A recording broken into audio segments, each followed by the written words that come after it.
Hi everybody, today we're going to do an experiment called will it flow or sink. So first of all, you will need to prepare 2 cans of drinks.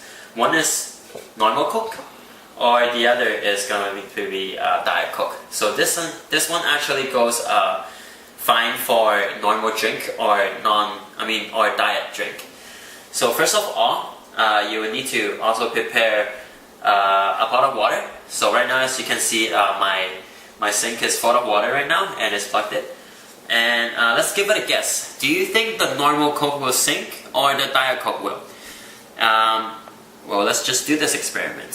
So I'm gonna release both of them at the same time, okay, and see which one flows. Okay. So make sure there's no air bubble into it.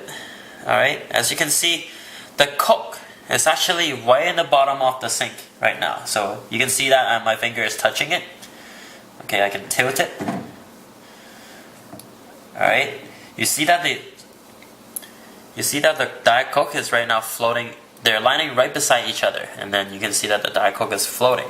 Okay, why is this the case though? Okay, let's take a look at the nutrition facts.